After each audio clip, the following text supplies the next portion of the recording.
Hi, I'm Brent Blunt, Coach's Corner, here with Coach Herron. Coach, we won the region title, went in, had a game against Colquitt last week and kind of came out on the short end of the stick. Talk a little bit about just the game in general. Well, this is our first show I guess we've done after a loss, and so I'm not sure how much to, how to handle it, I guess, but we did lose 13-12.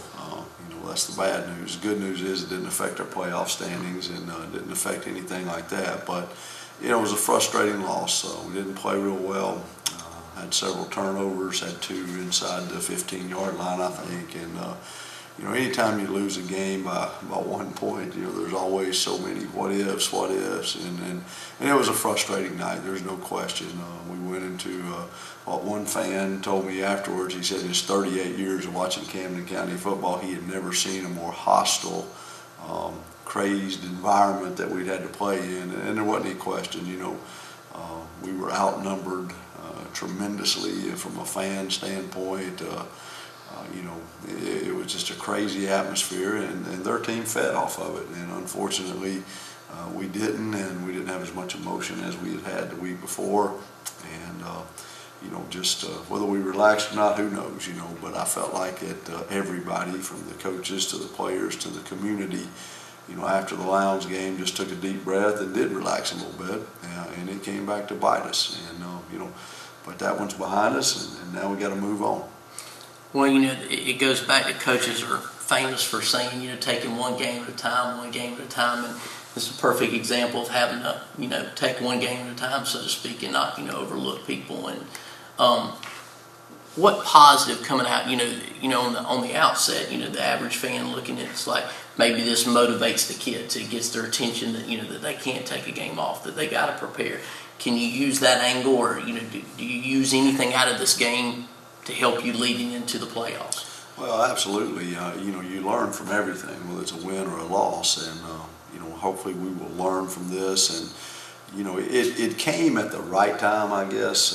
I told the kids that yesterday in practice that had we have cruised through that one and taken Hillgrove off this week in the playoffs, we'd be turning in equipment. So hopefully it will help us refocus and rededicate ourselves to what we're trying to do, and to get that emotion and intensity back this week, because I sit there and watched Alabama Saturday, and a similar thing happened to them. They just beaten LSU in a huge game, all that stuff, had everything wrapped up, and then they fooled around and let a team beat them that probably shouldn't have. That will probably cost them a national championship. The good news about ours is we still have the playoff system, so our goal of winning a state championship has not been messed with yet. How did we, last question on the Colquitt game, going into the playoffs, how do we stand injury-wise? Do we have most of our players back? Are we pretty healthy, starting the playoff run? Well, we're like we were the week before. We're still beat up and banged up, and, it's been a very tough, brutal, physical stretch during the playoffs. But, it is what it is. We've got guys that are, bruised, banged, sprained, all that, but they're going to have to try to make it through this, and guys behind them are going to have to start getting better, and but we'll be all right there. And this time of year, that's just part of the course. Sure. So we've got Hillgrove coming in Friday. It's going to be important that we get everybody out, get the big crowd. We're going to need that for Friday. Talk about Hillgrove. There shouldn't be.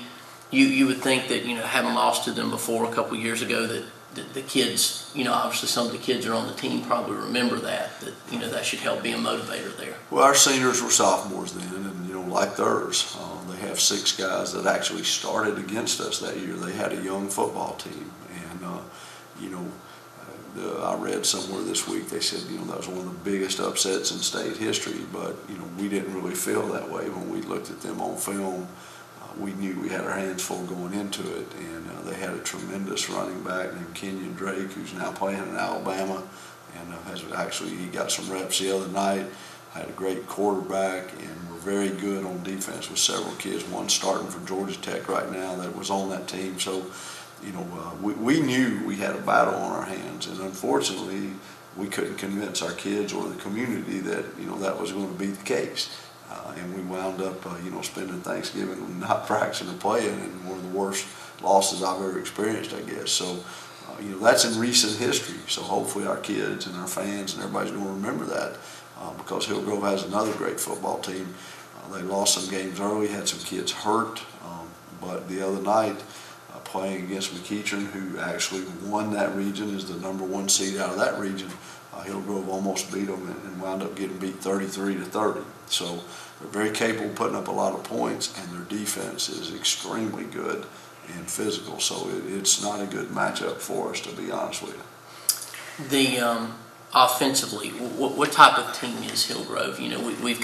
We've played some spread teams. We've played wing tee. We've played Colquitt's kind of a little bit of multiple, a little bit of different things. And what can we expect out of them? Well, Hillgrove would be classified as a spread team, but they do a real good job running the ball, and they almost always, most of their plays and screens, short passes are tagged with run plays, and so they're reading it. And if you play the pass, they're going to hand the ball off. If you're playing the run, they're going to try to throw it. And they hit McEachern the other night, second play of the game. They pulled the guard and tackle, faked it, and the kid pulled it up and threw it to a guy outside who had been blocking, so, which is not exactly legal, but they went about 70 yards on it. So they do a great job. They got a great scheme on offense, I think, and some really good kids doing it. And, defensively, they sit in one defense. They don't give you anything you don't expect, Sure. But they're very, very physical and very sound with what they do. Sounds like our kids, as in most weeks, it's going to be really important to play disciplined football, and stay in their lanes and stick to their assignments. Is that pretty accurate? Well, it is, and I felt like we did that the other night. I don't think that was the issue. We turned the ball over some crucial times. We missed some kicks we shouldn't have, we had about 4 chances to get up on them by 2 scores, and due to some coaching blunders on my part, we didn't. Due to some mistakes, we didn't. And, we let them hang around, and finally one play kind of changed the whole game. But, playoff game this week, you got to be great in the kicking game. You got to be perfect in the kicking game.